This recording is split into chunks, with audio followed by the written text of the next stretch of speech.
What's up, guys? Nutsack MMA here, and we're back with a new video. Today we're gonna be looking at the most casual takes in MMA, in my opinion. Now, they put John Jones on the cover because a lot of these, I wouldn't say a lot of these, but a couple of them involve John Jones. But yeah, this is probably my favorite video that I made yet. I worked pretty hard on it. There's gonna be like 10 takes, I believe. I made like 10 takes. Um, and I have a bunch more, so I could probably make a part two. But yeah, let's get into it. So with the first casual take is that everyone's top four has to be John Jones, GSP, DJ or Silva. Everyone's top four has to have those guys. I couldn't disagree more. I think Anderson Silva is borderline top 10. I think you could have Volk over DJ as well. Now personally, I have GSP and John Jones at 1 and 2. John Jones over GSP, my bad. But I do believe that Anderson Silva should not be anywhere fucking near the top four. He's beaten dog shit fighters, and the good fighters that he's beat, the best fighters that he's beaten, are like top 50 all time. Like Vitor Belfort, Dan Henderson. Like those aren't that good of wins at all. He's not over a guy like Volk, Max Holloway, Jose Aldo, DC. He shouldn't be over any of those guys, in my opinion. So I think it's just stupid that everyone has that brain dead ass NPC ass take that, oh, these guys have to be in your top four. No, bro, just be original. But anyways, moving on to the next pick is that John Jones has never lost. This one pisses me off so much when John Jones fans say, oh, John Jones is undefeated. No, he's lost to Dominic Reyes. That wasn't on paper. And you know what Jones fans always say every time that someone says that Dominic Reyes beat Jones is that, oh, well, look at the actual result. It says that John Jones W. Okay. But when you look at John Jones' actual record, there is a loss because of a DQ loss to Matt Hamill. But then when you bring that up, they're like, oh, the official thing doesn't matter. John Jones almost killed him, and that's why he lost. So they make no fucking sense. Basically, what they're saying is that the judges rule, what the judges scored the fight matters when it comes to Dominic Reyes, but it doesn't matter when it comes to Matt Hamill. So either way, whatever logic you choose, John Jones still has one loss. And don't even try and say that Dominic Reyes lost to John Jones and it wasn't a robbery, because that was probably the worst robbery in UFC history. There is zero chance that John Jones fairly won any of the first 3 rounds. But yeah, anyways, moving on to the next fight. Oh my god. Coming in next, we got the casual ass take that John Jones easily beats Tom Aspinall, or that John Jones isn't ducking or scared of Tom. Now, whenever you hear someone say this, it's usually an old head or a John Jones meat writer, and they usually have the same old lines. Oh, everyone was supposed to be the one to beat John. When are y'all gonna stop? When are y'all gonna learn to stop picking against John? Or look at what John just did to Gunn. Now, the one about Gon pisses me off so much because Gon might be the worst grappler I've ever seen in my life. John Jones was able to take him down with ease and just manipulate him on the ground, and Gon didn't even resist anything. And people really think that John Jones is going to be able to take down Aspinall, who's a great grappler, and is going to be able to do that to him. Meanwhile, John's takedown accuracy has never been that great, and Tom Aspinall is way bigger, just as fast as Gon, but he's not as much of a fucking pushover. Tom is always training. Gon only trains in training camp. Gon fucking sucks. Tom Aspinall would easily beat Cyril Gon. I'll bet my life on that. But yeah. So, not to mention John Jones is fat. He's old. He's slow, and he's coming off of a pec injury. And people still think just because he's the GOAT, he's beating everyone, which is not true. But just because people think he's the GOAT, he's beating everyone, he'd easily beat Tom Aspinall. That's not the fucking case at all. I think Tom Aspinall would definitely beat John Jones. But yeah, I'm not gonna. I'll save this for like a breakdown in a new video. If the John Stipe fight gets booked, then I'll break this down. But yeah, moving on to the next take. Max beats Ilia by whatever he wants. This is one of the stupidest takes ever. Now, I'm not even gonna lie. I'm gonna pick Max to beat Ilia, but I think it's gonna be close. I think Ilia is an amazing boxer. And keep in mind, Ilia just knocked out Volkanovski. And I understand MMA math doesn't work all the time. But it's still crazy to see that Ilia Topuria just knocked out Alexander Volkanovski, the featherweight king. He was the first person to beat him at featherweight in his entire career. and now people are saying that, oh, it was a fluke win. Oh, Max destroys him just because Max beat Justin Gaethje. Ilia Topuria is 5 times a better of a striker than Justin Gaethje. I know that sounds stupid, but I'm talking skill-wise. Justin Gaethje throws big-ass punches with grunts behind them, and Max is way faster than him. Ilia is just as fast as Max. He has that tight boxing, and he has more power and more accuracy than Justin Gaethje. I don't really give a fuck what people have to say about that. Ilia has an amazing chance to beat Max. In my opinion, like, the fight literally is like 50-50. I know I'm picking Max to win, but I hate the people who go on Instagram comments and say that, like, oh, Ilia's ducking Max. Oh, Ilia's scared of Max. Like, Ilia didn't just knock out the pound for pound #1 fighter. Like the best featherweight of all time. And now apparently he's scared of Max. That makes no sense, because, like, what has he done? Like, the fight's probably booked already. He's definitely fighting Max next. I don't know why people think he doesn't want to fight Max.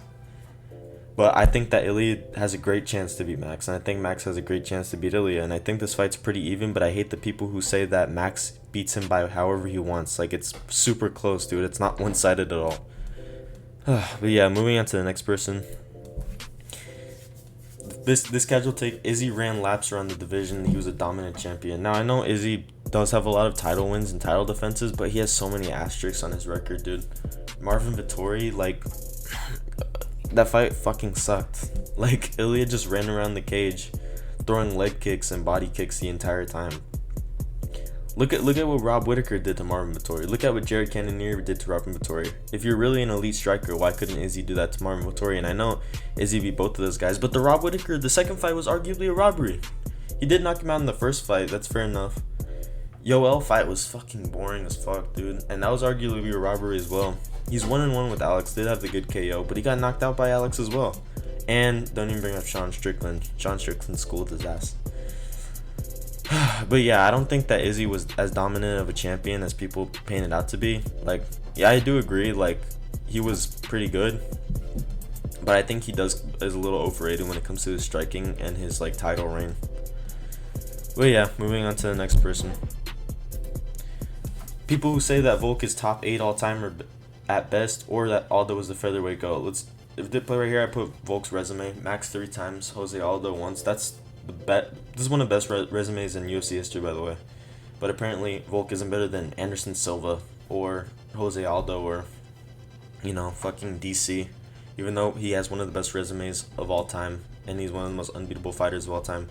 People say just because he lost to Ilia Topuria at 35 years old, coming off of a knockout loss, that he's not top 5. And that's just the stupidest take, in my opinion. That's just such a lazy take. It's just an NPC ass take. People don't really form their own opinions. They just say what everyone else says. But yeah, I think Volk is top 4 all time, maybe even top 3 all time. And I don't even think it's close. I think he's definitely over Silva, definitely over Aldo, definitely over Max, over Usman, over fucking Habib. But yeah, I think he's definitely top 5 all time. Right? Top 4. But yeah, moving on to the next take. This is one of my favorite casual takes. Dricus isn't going to hold on to the belt for much longer. Now, what people don't understand... So the reason people say this is because Dricus had that close fight with Sean Strickland, and everyone knows Sean Strickland's a fan favorite. And, you know, when Sean Strickland loses a close fight, people like Strickland more than they like Dricus. So obviously people are going to say that, oh, it was a robbery. Dricus knocked out Rob Whittaker. Who was the last person to knock out Rob Whittaker? Izzy, back in the day. Who has knocked out Rob Whittaker as of recently? No one. And the second fight with Rob Whittaker and Izzy was super close. Rob arguably won that. And Dricus made light work of Rob, and everyone thought Rob was going to win. That's super impressive. And Dricus beat Sean Strickland. I don't give a fuck. It was close, but Dricus beat him. Dricus was able to adjust. Sean Strickland, in my opinion, won the first round. Dricus was able to adjust perfectly his game plan in the second, third, and fourth, and Sean Strickland won the fifth. So 3-2 Dricus for sure. And I'm going to be picking Dricus to beat Izzy. Dricus has an iron chin. He has amazing striking, great kicks, great he has a long reach. He has great power. He has great grappling. He can take you down. He has a submission win, I think, as well. He has a ground and pound TKO win. Dricus, in my opinion, is one of the most underrated fighters right now, just because people think, like, I've heard people say, like, okay, so I've seen lists saying, like, ranking champions from least beatable to most beatable, and people usually have Dricus as the most beatable champion, which I think is just stupid. I think Dricus beats Izzy. I think he beats Strickland in a rematch, and I think he beats Rob in a rematch, and I think that Dricus will be a reigning middleweight champion for a bit. So I just think it's a lazy take to say that Strickland beats him in a rematch or that Izzy beats him. But anyways, moving on to the next take. GSP beating Bisping is an all-time great win. This is oh my god, this take pisses me off. Michael Bisping is one of the worst UFC champions of all time. Michael Bisping won the belt off of a fluke KO from Luke Rockhold. And yeah, it was a cool story.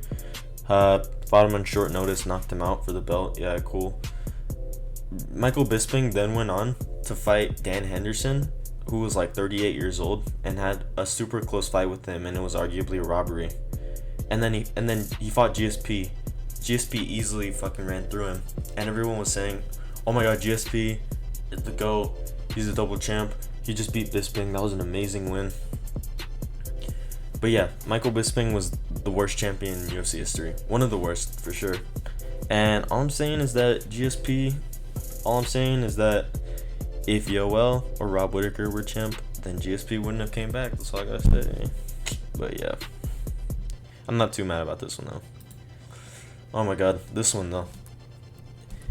Islam can only beat 145ers, or Islam 145ers are easier fights than 155ers. Now, I understand 155ers are bigger, but 145ers are more skilled. And I'll argue any day of the week that Max Holloway and Volkanovski are harder fights for Islam than Charles and Dustin Poirier. Now, you can fucking look at it, dude. Islam fought Dustin, subbed him. Islam fought Oliveira, ran through him. Islam fought Volk the first time and had the toughest fight of his entire life. And I'm willing to bet